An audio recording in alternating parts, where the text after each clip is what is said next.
Beats Music.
Wave Beats Music.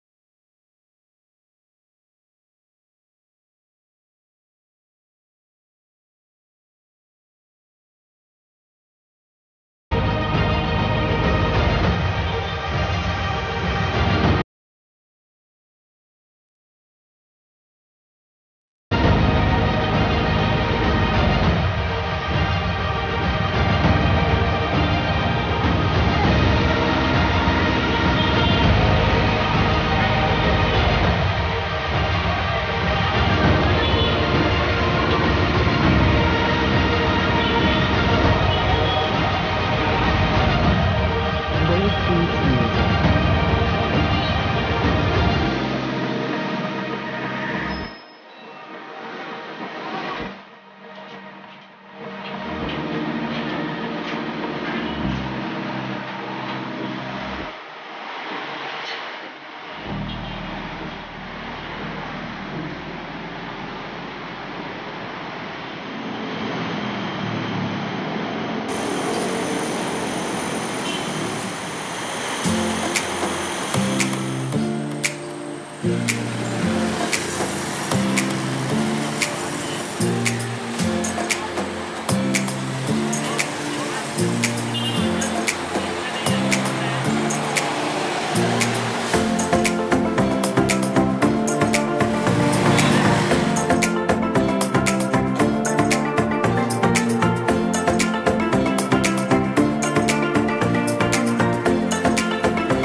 Salam sehat seprofesi. Nah itu baru.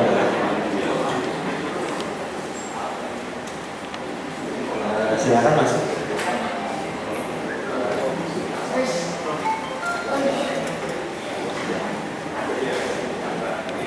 Baru di depan Pak tuh.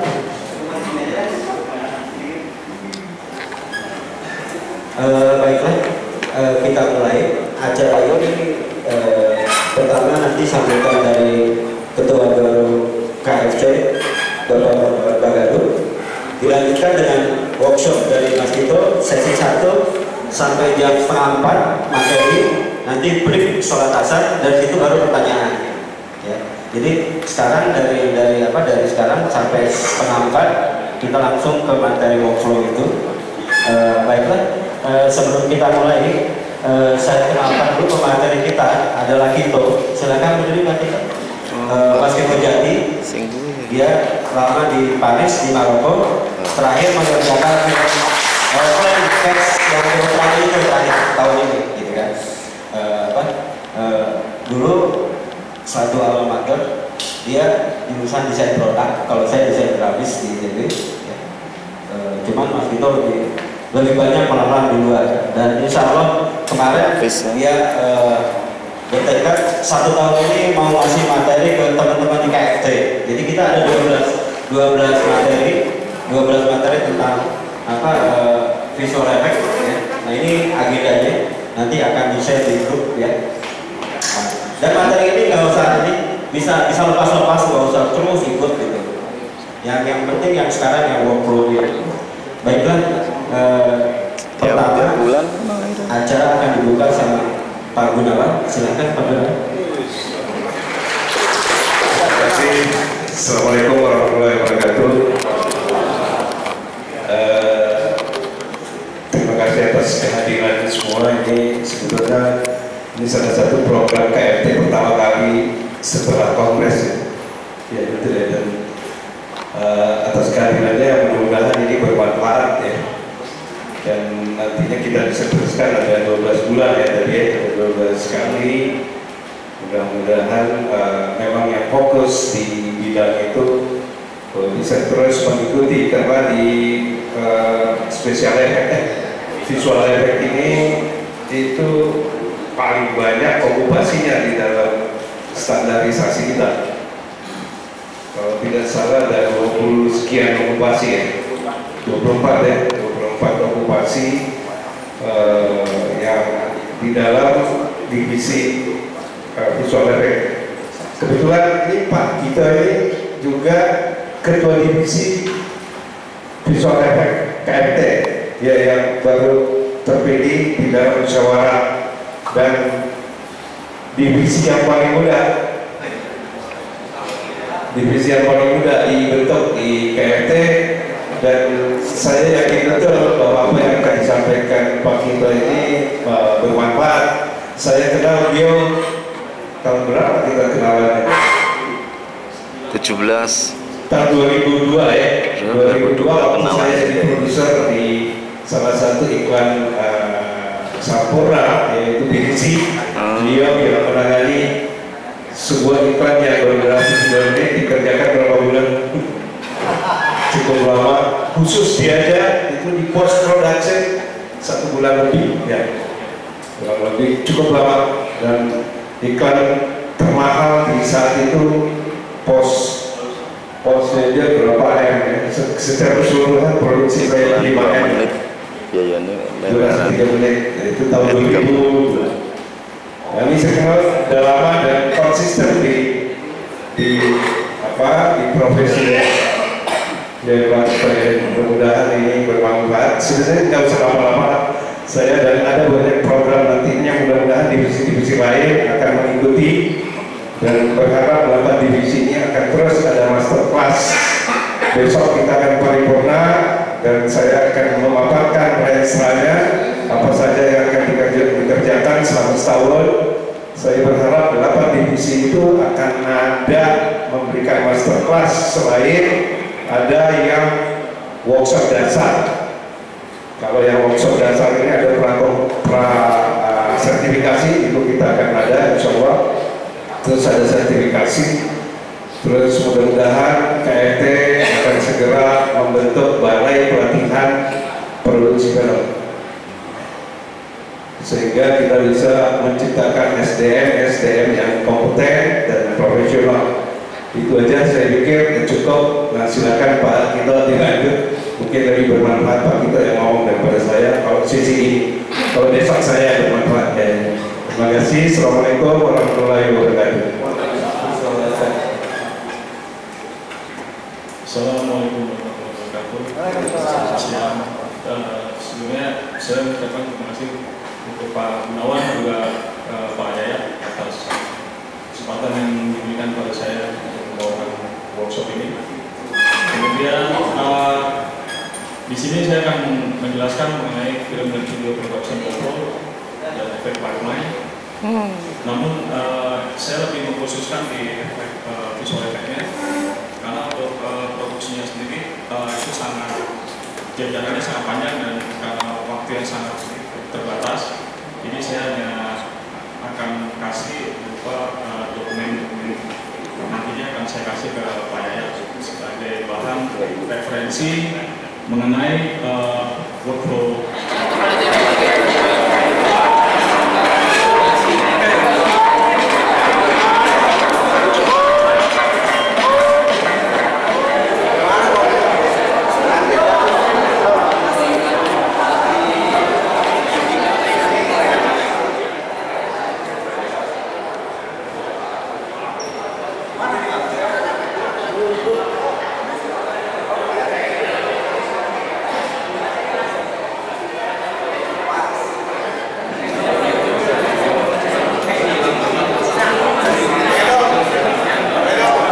Untuk yang masih di luar, dipersilakan masuk kembali ke ruangan.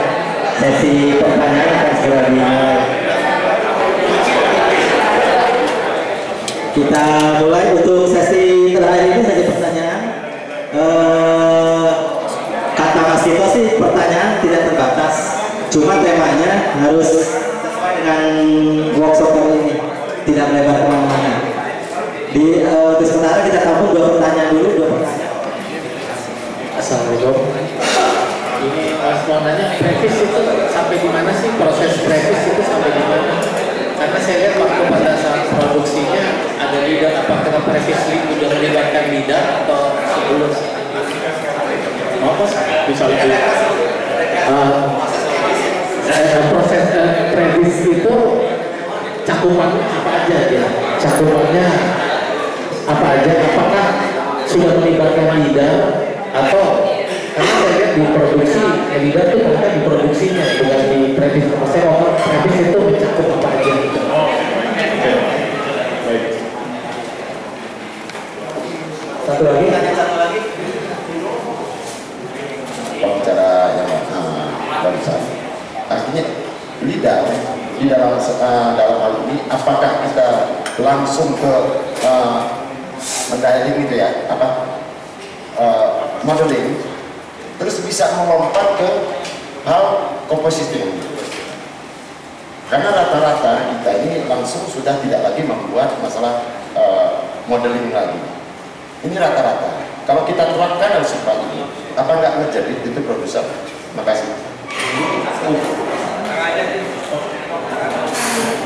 Jadi proses pre-visual itu adalah proses yang saya jelaskan tadi, adalah proses sebelum produksi berjalan. Jadi berangkat dari storyboard. Kalau storyboard kan biasanya masih statik. Nah, masih statik dan framing juga kita masih belum ada gambaran. Tapi tentunya kita sudah punya bahan dasar seperti hasil reki, setidaknya minimal harus ada materi reki. Jadi begitu reki udah ada, kita udah beberapa titik. Nah, previs ini berangkat dari hasil reki, lokasi-lokasi, baru kita melakukan previsual, yaitu tapi base dari storyboard.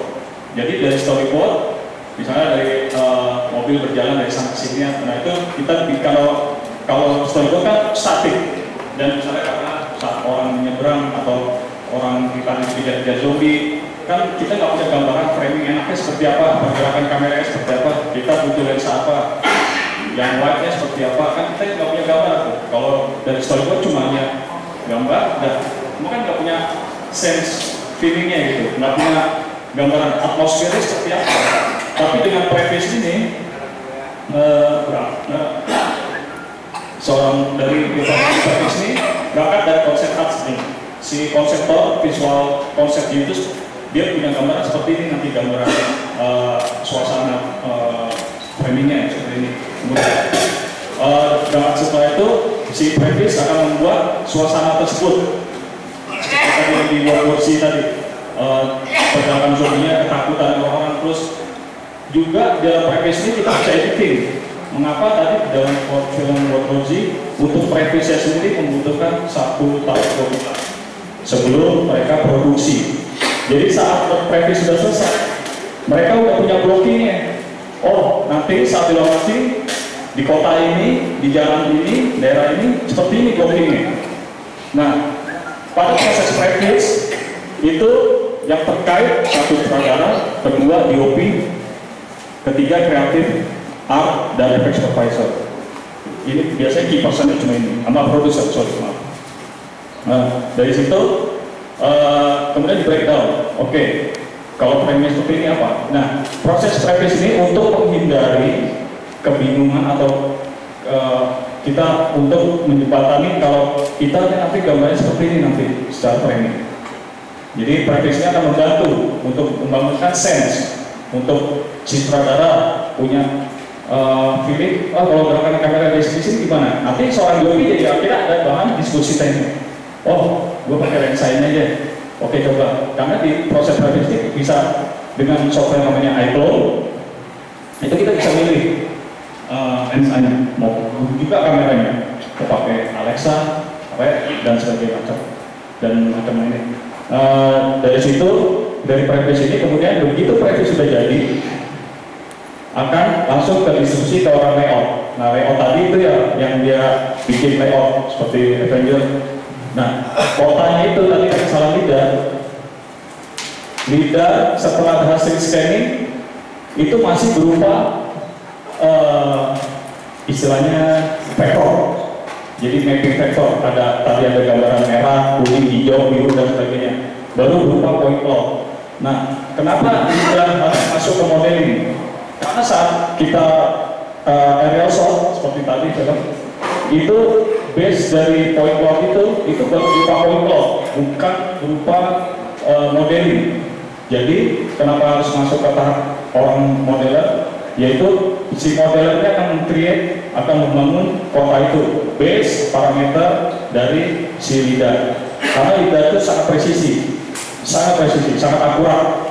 Jadi kalau tidak ada model, hanya mengandalkan point cloud, itu tidak tergantung base-nya. Hasil rendering tadi lidar juga sebenarnya lumayan menurut saya. Kalau untuk case-case misalnya POV pilot cuma melihat sekelebat, itu kan bisa difokus juga, jadi nggak terlalu butuh detail.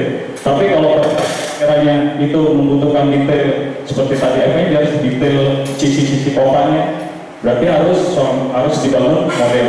Nah, model itu nanti baru berangkat ke tahapan lain, yaitu lighting. Karena dengan keuntungan yang lidar, tentunya kan dari DOP juga punya arahan lighting ambience-nya.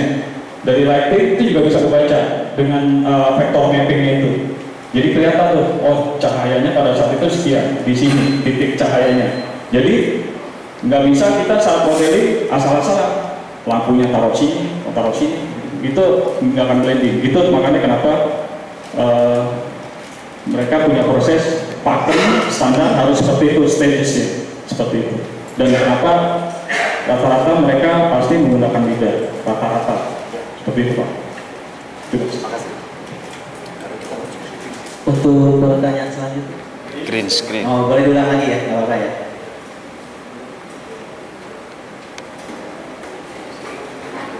Jadi, maaf Pak, kalau green screen itu biasanya untuk adegan-adegan siang atau sosok yang biasa informasinya jika nanti kita akan fokus pada situasi siang perang. Nah, kenapa kalau kita pakai green screen untuk adegan malam, shot malam, kita bisa lihat di sini, detail sini, kalau lampu di sini kelihatan edges yang putih-putih. Ini ada edges putih. Kalau menggunakan green screen. Nah, kalau di sini kita bisa lihat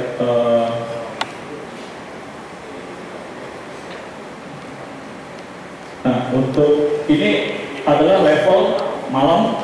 Ini untuk yang abu-abu ini untuk bright. Jadi pada green screen saat di proses key itu kelihatan tuh edgesnya tuh putih-putih. Nah, karena green screen kenapa bisa begini? Karena mereka punya luminance yang agak sama setara dengan yang bright area. Jadi agak terang, jadi agak sulit untuk menghilangkan istilahnya spill di sini, spill. Jadi chroma-key-nya agak sulit untuk foto terutama area rambut, terutama lagi kan jika aktor ini punya rambut yang agak curly atau kritik, ini agak sulit. Tapi jika kita menggunakan blue screen untuk adegan malam, itu tepat sekali. Karena di sini bisa dilihat kalau blue screen itu tidak ada spill, mulus edgesnya, detail itu masih ada. Ketimbang dengan green screen. Jadi baiknya kenapa ada green screen dan blue screen? Ini ada tujuannya. Mereka membuat ini ada tujuannya. Jadi saat breakdown naskah, saat ada efek shot, itu harus ada seperti draft yang tadi saya tampilkan sebelumnya. Jadi harus breakdown. Oh ini syuting siang, berarti pakai green screen. Oh ini adegan malam, berarti pakai green screen. Seperti itu pakem. Tapi tidak wajib. Tapi baiknya seperti itu. Baiknya seperti itu. Itu masalah green screen, blue screen. Sudah, cukup. Ada pertanyaan lagi? Pasang mungkin pasang. Ayo.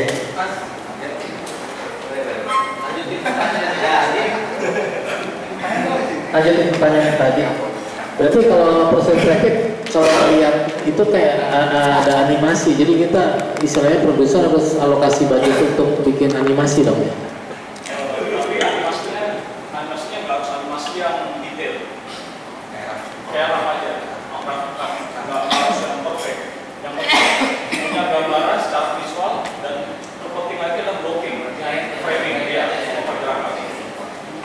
Baca tujuan nggak harus detail.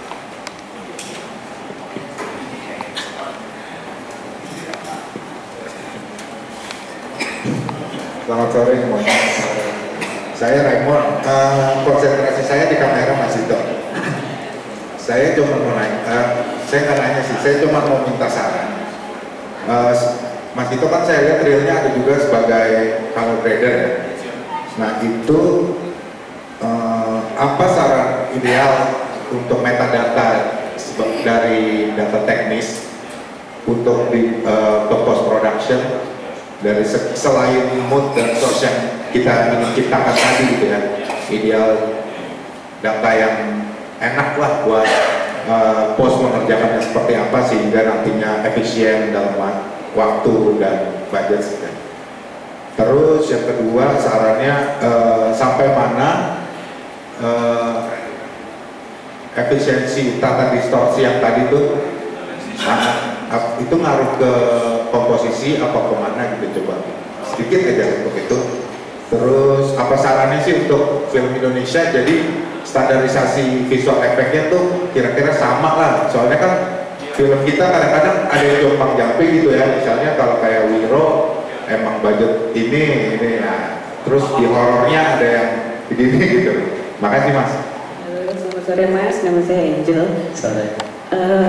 Ada satu pertanyaan agak ganjel gitu, beberapa kali kita bikin yang dengan CGI itu dikasih syarat bahwa ini bukannya nggak boleh terlalu shallow ya gitu, jadi minimum itu 5.6 gitu, kalau bisa 8 atau 11 gitu, jadi lebih sharp gitu, karena orang si objeknya itu nempel dengan background, tapi akan ada hal-hal yang ditambahin di belakangnya gitu, jadi dengan green screen gitu. Apakah kan secara kreatif itu agak membatasi sebenarnya gitu, kalau kita pengen yang lebih ngedep gitu, kalau pakai bukaan besar problem nggak sih gitu, itu satu. Terus kedua ya itu tadi sih, sama sih data apa yang bagus gitu, karena ada beberapa CGI artis yang minta pakai apa DPX ya, pakai DPX, ada yang nggak minta gitu. Itu juga.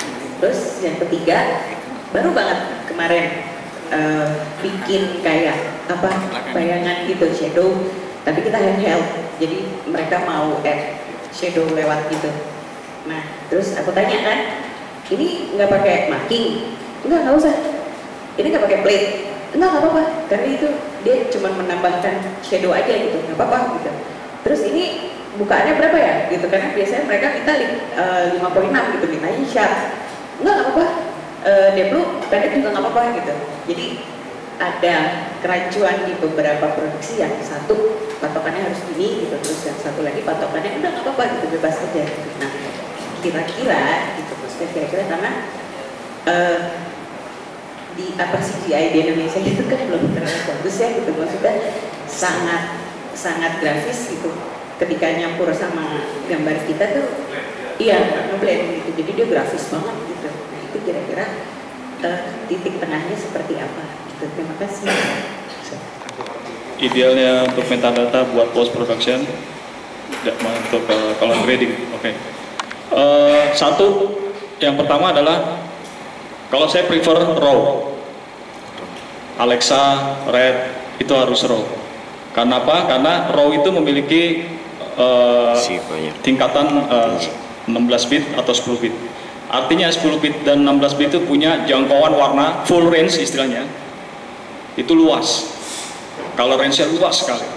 Oke. Sorry Mas, maksud saya itu ketika sedang real, itu yang idealnya buat selain RAW, skala intensitas, tadi yang baik. Oke. Kalau file format baiknya DPX. Memang harus DPX 10 bit.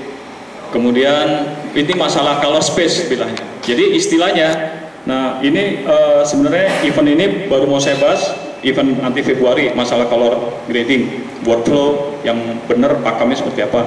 Itu harus mengacu kepada ACS. ACS itu Akademi Asosiasi untuk para scientist color. Dia yang selalu riset tentang warna. Itu di Amerika Serikat.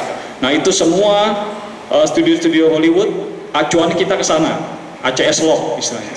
Jadi saat maupun apapun itu nanti kameranya, maupun apapun itu color space-nya, ujung-ujungnya harus based on ACS log. Itu baru nanti saya bahas. Nah, masalah bukaan diafragma 56. Saya harus lihat shotnya, jujurnya saya harus lihat shot seperti apa. Tapi di film yang saya lagi tangani sekarang ini, Gang of London untuk Cinemax Series, itu ada kasus seperti itu. Jadi si aktor membelakangi kamera, dan itu bukan 5 komponen tapi lebar, sangat shallow depth of field, terus ini banget tebel, jadi hampir nyatu dengan background. Nah sebenarnya, dan itu ada kamera movement. Nah itu sebenarnya itu nggak jadi masalah, mau itu 56 mau apa, tapi baiknya adalah seperti yang tadi saya ulas, sebelum syuting si efek artis satu harus punya chrome, itu wajib harus punya chrome. Jadi chrome itu ada satu buat diffuse, jadi dia yang satu buat diffuse, satu lagi buat reflection. Nah yang kedua color pattern itu tadi. Kemudian yang ketiga lens distortion. Kemudian kenapa penting lens distortion harus ada grid itu? Karena gini, setiap yang saya jelaskan tadi, lensa itu kan beda-beda. Nah sebelum syuting harus punya metadatanya tuh, focal length berapa, lensa berapa. Nah itu harus punya acuan parameternya. Karena kalau nggak punya, nanti pada saat kompos akhirnya udah deh asal masukin aja deh, yang penting jadi. Jadi flow-nya nggak seperti itu. Harus punya acuan lens distortion. Kemudian ke seorang apa yang catat-catat metadata kamera itu ngasih ke FX Supervisor.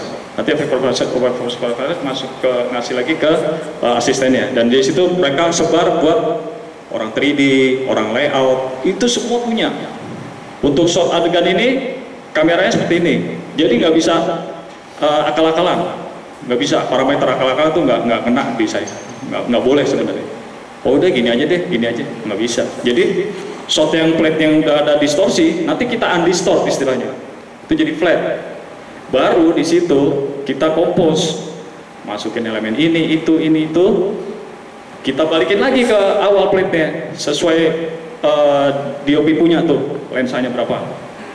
Jadi bisa sesuai shot yang sudah di syuting sebelumnya di awal gitu, seperti itu. Jadi balik ke originalnya plate-nya, tapi sudah dengan 3D elemen-elemen CG lainnya. Nah masalah itu sebenarnya nggak masalah, karena yang saya tanya sekarang itu gimana dia tahu triknya. Jadi masalah shallow depth of field itu sebenarnya nggak masalah. Sekarang software udah sangat menolong. Jadi tergantung dia, mungkin dia takut pada saat kompos nggak bisa ngeblend. Itu satu yang saya analisa saya ya. Ini mudah-mudahan saya juga salah. Karena saya harus lihat shotnya. Cuma berangkat dari pertanyaan Mas dan Mbak ini, saat ini saya ada beberapa kasus saya seperti itu di Gang of London. Jadi ininya difokus banget, sisi-sisinya blur, dan ini harus saya kompos dengan beberapa CG. Nah itu kan karena saya udah punya kamera datanya, saya udah tahu. Jadi tinggal fotonya, nanti ada filter yang bisa membaca ini harus berapa. Jadi gimana knowledge si efek artis itu aja. Jadi terlepas dari itu, makanya saya di sini di KFT saya akan ngadain beberapa event, itu semuanya akan saya kupas tuntas semua, baik di color grading, kemudian natural belum kemudian bicara soal photogrammetry, lalu natural digital environment itu apa, kita bisa nanam kayak film Mel Vision itu ada event environment itu semua CG, tapi itu nggak sembarang CG, semua itu berdasarkan onset progression saat ranking di pulau Fiji kalau nggak salah. Itu aerial shot, ambil satu pulau, itu nanti semua tuh ditanamin plantation semua. Jadi berdasarkan lidar itu semua, jadi ada parameter ya, nggak, oh ini gini aja deh teman, oh ini pohonnya ini, yang nggak bisa. Semua dari berangkat dari orang konsep. Kalau konsep artinya bicara ini harus pohon ini, harus pohon ini. Jadi semua tuh di breakdown gitu, area sini pohonnya jenisnya ini batuannya seperti ini. Itu detail sekali, pembahasannya detail sekali. Nah, makanya kenapa lidar itu saat ini sangat dibutuhkan dalam visual effect industri di sana, seperti itu. Kemudian masalah bayangan dan nggak perlu point tracking, saya juga harus lihat softnya. Cuma saat ini sebenarnya nggak usah ada point tracking pun sebenarnya bisa kita kerjakan gitu, bisa kita proses. Karena saat ini software sekarang udah sangat membantu, karena nggak harus pakai point track, tapi tergantung juga situasinya gimana. Nah itulah pentingnya adanya proses previs. Nanti di situ akan ada diskusi, technical discussion di situ antara director, FX supervisor, DOP. Biasanya 3 untuk key person yang sering discuss. Lalu masalah saya itu juga kembali lagi nggak harus 5,6, harus apa. Itu semua itu nanti nge-adjust automatically software. Kalau udah punya metadata, data-data dari si DOP. Seperti itu. Itu aja sih. Kita pakai background yang mana? Kita pakai teks. Tetap langsung muncul di layar. Itu mereka teknologi sampai sana. Gitu. Karena kalau kita di sini knowledge shape itu aja, kan nanti tinggalan gitu. Nah, saya di sini coba untuk membantu supaya dengan KFT ini supaya kita semua open mind, belajar tentang bagaimana visual effect bisa lebih maju di sini. Dan syaratnya itu ya, itu saya bilang, satu harus punya crown ball kalau dia ada CG, kemudian color pattern itu, ketiga lens distortion, tiga itu sangat tiga syarat itu harus wajib kalau menurut saya. Terima kasih. Mas Kito untuk pertanyaan selanjutnya. Salam kenal Pak. Saya John. Saya mau tanya alat lidar itu tadi saya lihat bentuknya kotak gitu. Nah kalau untuk capture satu wilayah itu perlu drone juga untuk menerbangkan atau seperti apa? Oh lidar. Iya. Iya, perlu. Iya. Jadi lidar itu ditaruh di drone gitu. Iya. Iya. Jadi drone-nya terpisah gitu. Enggak, jadi dia diangkat drone. Iya, maksudnya apakah alat lidar itu udah jadi satu sama drone-nya maksudnya? Oh, enggak. Kan tadi kalau kita capture pakai drone kan gambarnya kurang bagus. Iya. Karena foto dan video juga kurang detail, juga ukuran tinggi dan segala macam objeknya. Nah kalau itu terpisah tadi? Terpisah. Oke, satu lagi, apakah udah ada di Indonesia lidar? Sudah. Oh, sudah ada. Sudah. Ya, saya tahu produksi feature film begini kan, artinya Hollywood juga ada sewanya gitu. Udah mati. Setelah dari konsep up langsung lompat saat musuh. Iya misalnya itu. Film apa kemarin Cats itu ada satu area di Soho Street. Kita bangun ke jalan area situ. Itu satu area itu aja hampir berapa juta poligon, hampir 20-an juta poligon, which is itu filenya besar. Saya nggak tahu pastinya berapa, tapi yang pasti itu besar sekali. Karena begitu kita masukin ke 3D aplikasi, itu emang real benar-benar 1:1. areanya itu bagusnya lidar. Jadi presisi sekali, 1 cm ini kelihatan, akurasinya tuh tinggi, bagus sekali gitu pakai lidar. Cuma tentu device-nya masih mahal. Apakah orang yang membuat storyboard juga? Karena setahu saya mungkin yang saya terima tadi, storyboard sama previs itu hampir sama. Iya. Kalau storyboard berupa gambar, ya statik. Kalau previs kan juga semacam sudah seperti film. Iya, betul. Tapi masih konsep dasar aja nih. Iya. Ada warna, ada segala macam, efek ledakan juga ada. Nah itu yang buat visual efek artisnya juga. Tidak juga Pak. Kalau di sana divisinya dipisah-pisah. Jadi kalau begitu storyboard artis ya dia fokus ke storyboard artis. Tapi tentunya ada diskusi. Tetap berangkat dari storyboard artis, berangkat dari situ baru bikin previs. Nah previs itu biasanya orang yang ngerti fotografi, dia ngerti lensa, ngerti lighting, itu syaratnya. Syarat kalau di sana ya kayak penerimaannya pada saat kisinya itu seperti itu syaratnya. Dia harus ngerti, rata-rata sih harus ngerti fotografi, lensa, lighting, komposisi, seperti itu, kurang lebih seperti itu major. Ada lagi prosesnya. Pertanyaannya masih seputar lidar. Ini lidar ini bisa proses sampai berapa jauh kilometer ya? Misal sampai area sini, sampai dibatasi berapa kilometernya, terus sama harganya lidar itu berapa? Mau beli.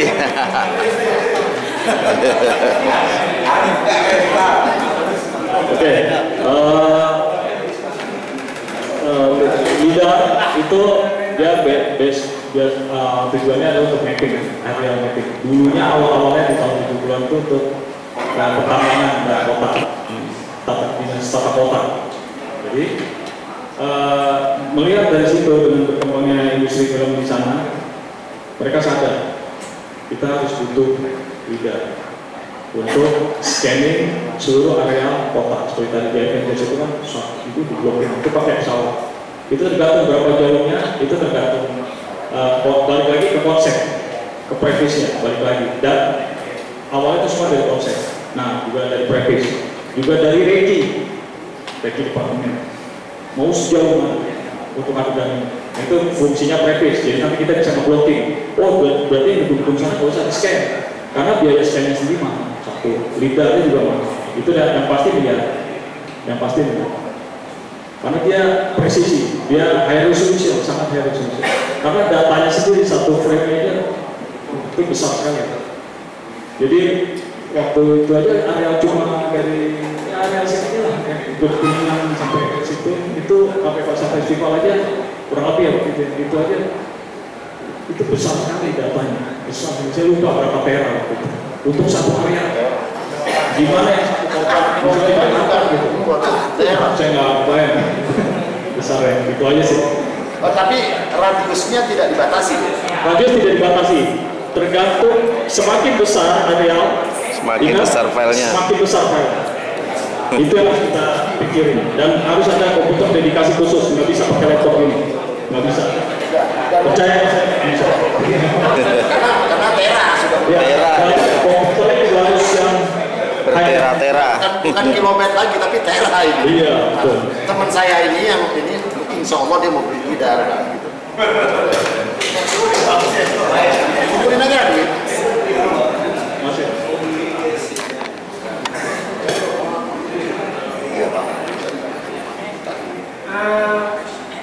Rotoscoping sama green screen kan sama-sama untuk memisahkan objek pada background. Apakah bisa makanya kita harus pakai green screen? Oh, nggak usah kita pakai rotoscoping aja, bisa? Bisa, seperti kasus film The Crown of the Prince, yang dia pakai Lego, itu nggak ada green screen, nggak ada green screen. Semua konsep foundation, semua di logo. Tapi balik lagi, di situ kan ada seluruh profilnya. Itu jadi fotonya bukan di luar, karena dua plastik blur kan. Pada saat keluarnya ini pasti blur. Jadi fotonya itu di dalam. Nah nanti ada filter, kalau saya pakai nanti di filter itu di dalam itu bisa dikembali detailnya tetap nggak hilang. Walaupun rotonya di dalamnya ini, karena ini setnya di dalamnya, kita rotonya di dalam. Nah itu pada saat proses kasusnya. Jadi tadi masuk mobil langsung kemana itu nggak tahu mesti bukan satu parameter. Yang jadi parameter adalah di mana kita punya data-data dari si kamera itu. Soalnya terpapar yang salah dan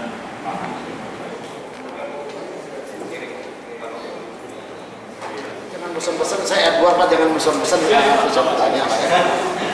Cuman permasalahannya begini Pak, saya ini tergelitik tadi dengan green screen sama blue screen tadi, di mana memang saya melakukan, tapi saya melakukan pada blue screen. Ini tidak terbatas, artinya tidak menentukan apakah daisy atau light scene. Nah, tetap siang hari saya gunakan. Di waktu malam cuma speed aja diangkat. Contoh saya pada waktu beberapa film yang saya lakukan ini tidak terbatas dengan green screen, tidak, tapi blue screen. Tapi saya ambil siang dan malam, hanya speed aja dinaikkan 11 atau 16 itu aja. Nah kira-kira pengaruhnya di mana sebetulnya Pak? Apakah itu flat? Tapi saya lihat nggak ada flat. Sebenarnya balik-balik Pak. Seperti yang tadi saya bilang, itu nggak mesti wajib. Saya cuma menjelaskan secara teknikal. Kalau green screen itu dibaikkan untuk siang. Walaupun blue screen juga sebenarnya bisa. Jadi mengapa mereka melakukan itu? Karena mereka ada riset. Jadi bentuknya untuk siang atau bright itu baiknya green screen karena lebih blending. Karena ada satu situasi tertentu. Video ini pasti tambah lagi atau karena situasi tertentu banyak kasus-kasus tertentu nggak harus semuanya semua berlakukan sama. Jadi itu pentingnya visual. Ini soft ini mau gimana ya? Apalagi ada previs. Fungsi previs jadi previsual proses ini adalah semacam diskusi teknis. Akan ada diskusi antara DOP, sutradara, efek supervisor. Wah ini kalau begini, baiknya begini. Dan tiba-tiba karena ada satu kan berubah itu diaplikasikan speed, ternyata nggak bisa. Jadi speednya itu kalau begitu susah ya. Apalagi kalau rambutnya menghilang gitu ya, itu susah. Jadi saya terima kasih.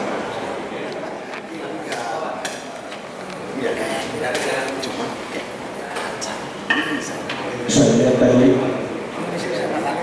bahwa kapal di laut itu bisa dikloning, ya. Nah, pertanyaan saya, kalau kita buat adegan sebuah kapal diombang-ambing oleh ombak itu, apa yang kita lakukan supaya bisa? Bikin adegan kapal di ombang-ambing laut di tengah badai. Di tengah badai. Kalau kasus seperti itu biasanya pada saat di studio kita harus bangun bikin hidrolik set Pak, hidrolik semacam hidrolik seperti film Caribbean. Mereka benar-benar bangun kapal jadi satu demi satu itu ditaruh di kolam itu untuk dibayangin biar untuk adegan perang. Tapi untuk kosa-kosa mereka pakai hanya kapal kecilnya doang, tapi itu pakai hidrolik. Sama juga pada kalau Bapak menonton film Gravity yang di luar angkasa itu, yang Sandra Bullock, itu kan bukan blue screen, bukan chromatic shot. Jadi akhirnya si director dan semua efek supervisor sepakat pakai semacam display tapi besar.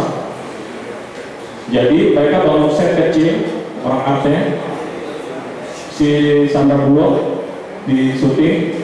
Nah, tapi background itu real, tapi video dan berupa footage planet-planet itu. Jadi bukan kromatik, jadi memang displaynya besar, gitu seperti itu. Nah, itu harus kita pikirin. Kalau itu cuma dia terus mau digerakin kan nggak ada interaksi sama si aktor. Jadi emang di onset harus diciptakan seolah-olah kapal itu bergoyang. Nanti lautnya dikerok, baru diisi dengan interaksi CG laut. Itu nanti akan saya bahas di poin selanjutnya Pak, masalah natural environment visual effect. Nanti saya kasih gambaran tentang laut kemudian tornado, kemudian jalan pecah, kemudian itu untuk itu saya akan kasih lihat contoh. Dan juga bagaimana kita bikin environment pohon-pohon gitu. Ini pohon itu kita cuma bisa kasihani olah hidup. Itu nanti di balasan selanjutnya di event. Waktunya cukup. Waktunya tidak cukup. Pertanyaan ini sepintas Anda ini kenapa tidak menentukan film nasional? Apa karena soal bayaran? Mestinya kan di sini Anda berkarya. Soal bayaran mungkin yang tahu fasilitas. Saya nggak bisa jawab.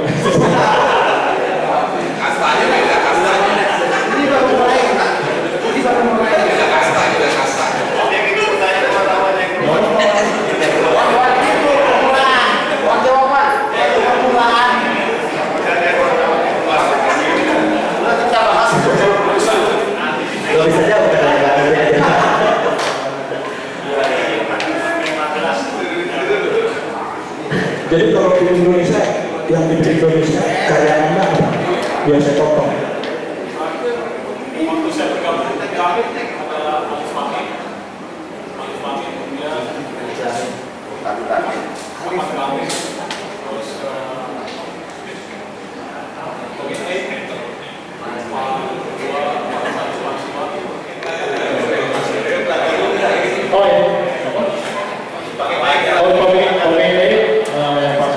kemudian Kapan Kawi, kemudian Alif Fahmi. Komitmen untuk workshop kali ini untuk KFT. Workshop untuk KFT kali ini komitmennya Mas. Oh baik. Statement ya. Bisa kita nomor bisa.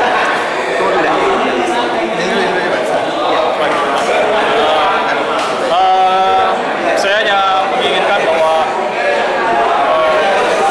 KFT bisa menjembatani untuk para sinias-sinias di Indonesia, terutama di bidang visual effect, agar perfilman Indonesia bisa lebih maju di visual effect-nya itu sendiri. Dengan kata lain, di sini saya hanya membuka knowledge atau membantu. Ya semoga film nasional bisa mengejar seperti Hollywood, standar Hollywood seperti itu. Oke, workshop yang seperti ini apakah bisa diundang di daerah-daerah? Karena bisa Pak. Saya dengan senang hati bisa sekali. Saya suka sharing knowledge. Oke. Seperti yang dijadwalkan itu nanti satu saat mungkin di daerah mengendaki untuk hadiahnya ini. Bisa. Sama Mas Gito, Mas Tenun.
Untuk program kali ini KFT mengadakan workshop yang intinya khusus untuk special effect ya. Visual effect ya, bukan spesial.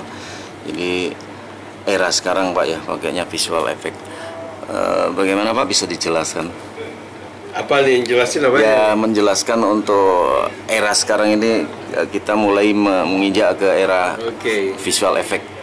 Ya ini kita masuk di era teknologi ya, di mana film itu tidak bisa lagi terlepas dari teknologi. Teknologinya sudah berkembang cukup pesat, dan kalau melihat film-film itu, hampir semua film itu tidak bisa terhindar dari yang namanya visual effect. Gitu.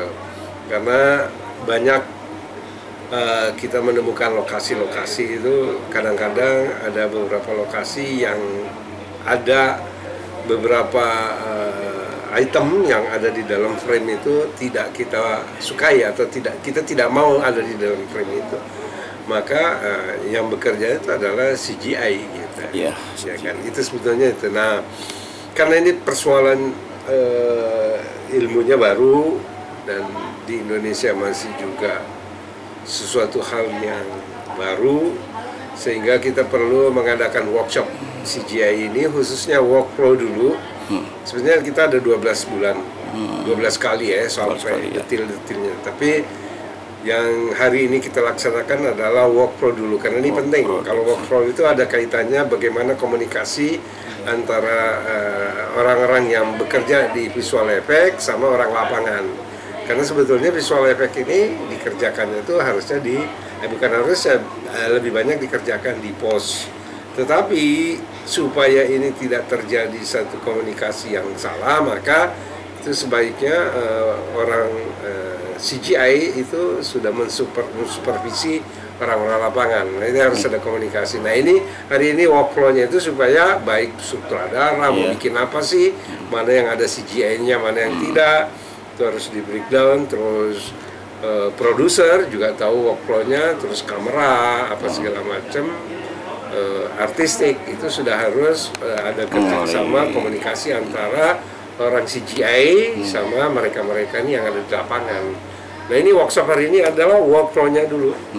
Nih loh, kerjanya begini, kerjaan yang dibutuhkan apa aja sih, sehingga orang syuting itu ya siapkan yang dibutuhkan orang CGI gitu.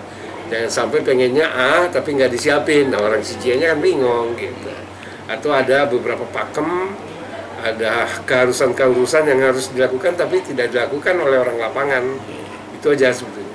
Workshop ini diperuntukkan untuk orang-orang film yang sudah di PH, apakah nantinya bisa untuk komunitas atau anak-anak sekolah gitu Pak? Kalau ini khusus kita peruntukkan untuk anggota KFT. Gitu. Jadi khusus untuk anggota KFT karena memang ini bagian dari program KFT untuk pengembangan kompetensi. Gitu. Jadi khusus untuk KFT. Oke. Berarti program selanjutnya itu sesuai jadwal itu tetap di KFT pusat sini Pak? Oh iya. Itu memang programnya divisi visual effect. Gitu.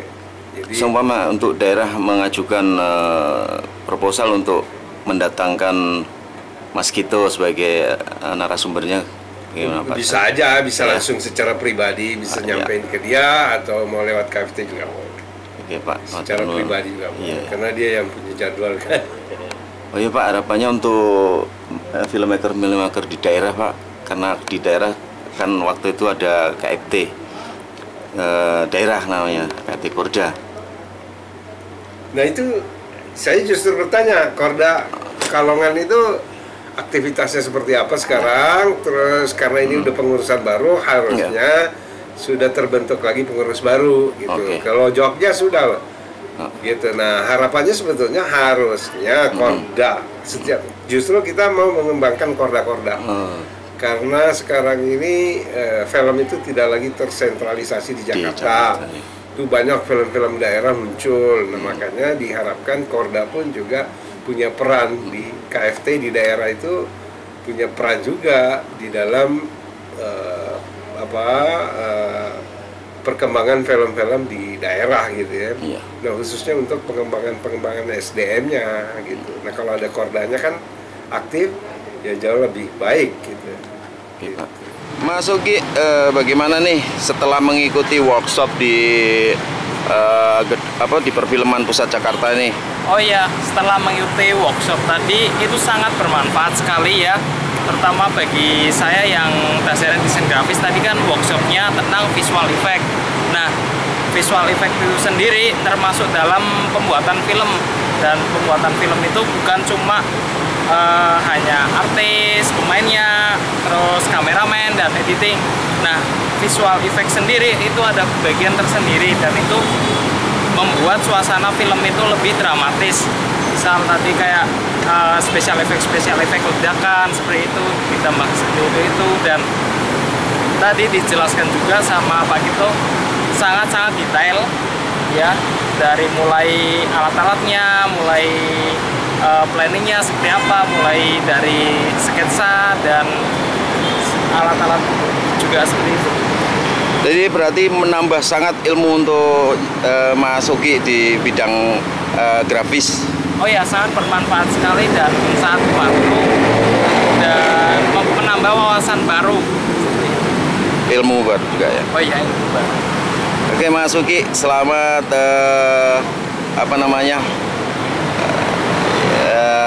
ya perolehan ilmu itu selamat untuk diamalkan lagi di rekan-rekan di Pekalongan. Oke ya. Ya.